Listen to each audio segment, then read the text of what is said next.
Entender que querer mudar o outro traz mais problema do que resolve, ajuda a mudar o foco. Qual é o foco? A mudança precisa acontecer dentro da gente.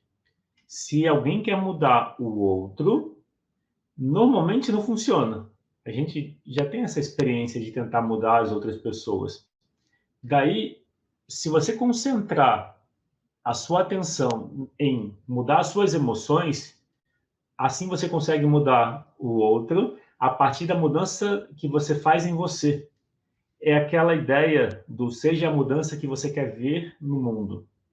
Então, quando você quer que a relação de casal melhore, é importante ter o foco em como você se sente em relação a outra pessoa.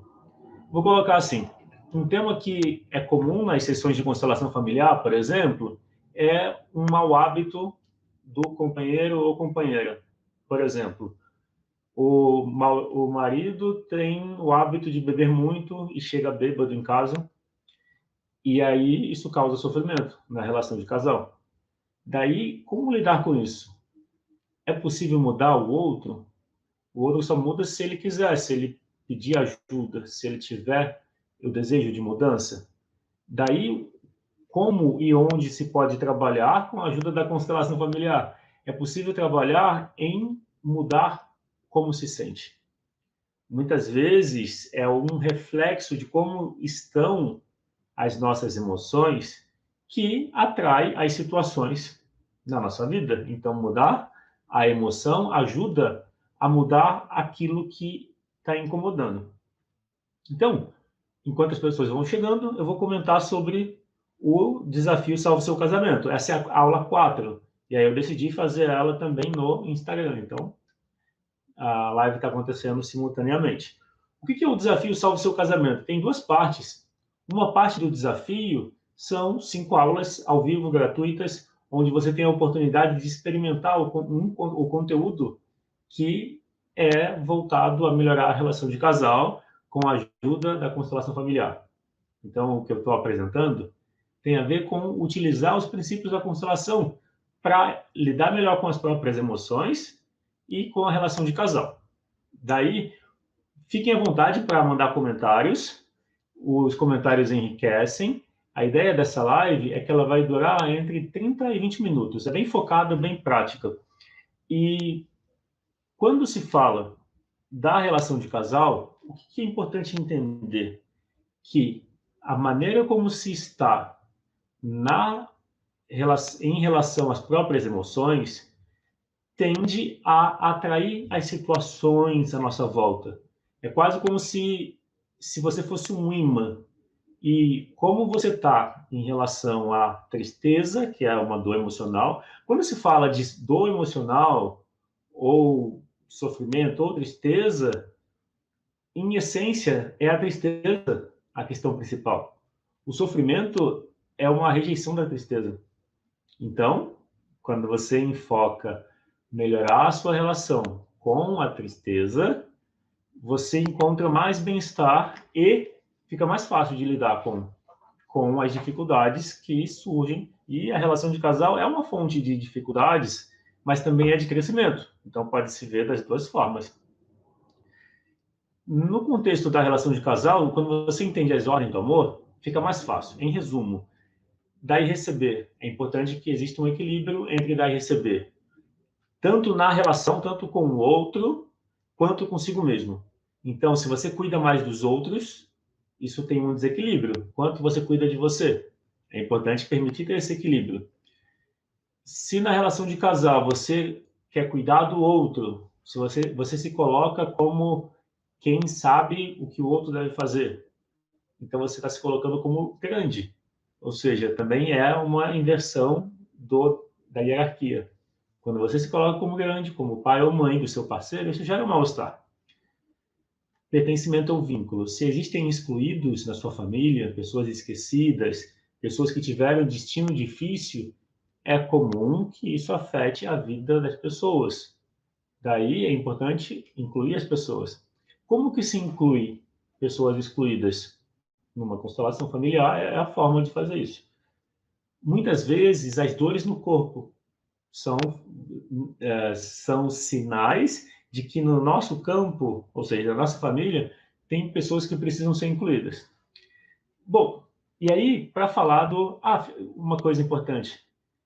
Boa noite, Semildo. Uma coisa importante, ontem o desafio que eu propus foi que cada pessoa que quisesse criasse seu próprio desafio, ou seja, se desafiasse. Então, se alguém criou o seu desafio, quiser comentar, coloca nos comentários qual foi o desafio, no que você se desafiou de ontem para hoje e como foi o resultado, ok? E aí, falar sobre querer mudar o outro. É frequente. Esse é um tema frequente nas constelações. Muitas pessoas trazem esse tema, que é querer mudar o parceiro na relação, querer que o outro seja mais responsável ou que haja de um jeito ou de outro.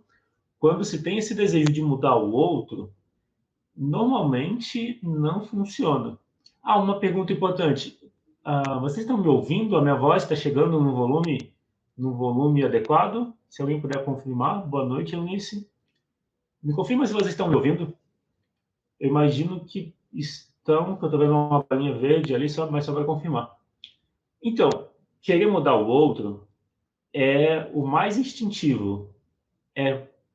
Sim. Ok. Obrigado por confirmar, Eunice. Querer mudar o outro é a tendência mais fácil, porque a gente acaba atribuindo que o nosso sofrimento, o nosso mal-estar é porque a outra pessoa não age do jeito certo. De quem é o jeito certo? Né? A gente tende a ser a nossa própria referência de certo e errado. Então, quando algo não acontece como você deseja, é normal que exista um sofrimento. Só que aí o ponto-chave é entender que o sofrimento já está dentro da gente. A gente tenta ignorar, só que aí as situações vão desafiar a gente. Os acontecimentos vão fazer a gente olhar para a tristeza que a gente está ignorando. Entender que o sofrimento, a dor, os problemas que a gente tem origem na nossa relação com as nossas emoções, em especial com a tristeza. Também com medo, mas tristeza e medo é a essência dos problemas de qualquer pessoa. Aí eu vou colocar assim: tristeza e medo é a essência do problema, mas eles não são um problema diretamente. O problema é a forma como você lida com a tristeza e o medo. Normalmente, a gente rejeita a tristeza e o medo. Não se quer sentir medo. Não se quer sentir a tristeza. A tristeza é uma dor e é instintivo. A gente foge da dor. A gente foge da dor e busca o prazer. Então, a tristeza é uma dor, se foge dela. O medo é um incômodo, é uma agitação, é um mal-estar, então se foge do medo. Só que fugir da tristeza é fugir de uma parte nossa. Não tem como fugir de si mesmo. Então, a tristeza continua e aumenta. Faz sentido? Quem quiser comentar se o que estou apresentando faz sentido, e se tiver alguma pergunta, pode fazer, tá? Então, quando se quer mudar o outro, é instintivo querer fazer isso. Então, se você, por exemplo, quer mudar o seu parceiro ou parceira na relação de casal, eu vou até abrir um pouco mais. Às vezes, alguém pode querer mudar os pais ou mudar os filhos. Então, não tem nada de errado querer ajudar as pessoas. Mas é importante que se queira ajudar, ou seja, que você queira a mudança que a pessoa quer para ela. E é importante respeitar isso. Porque se você tenta impor a mudança para alguém, não vai acontecer. A pessoa vai resistir. Qualquer mudança imposta de imediato gera uma resistência. E eu imagino que você já sabe disso.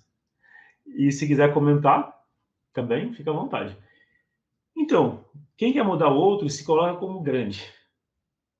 Ou seja, impondo que a mudança tem que vir do outro. Então está se colocando como pai ou como mãe do outro.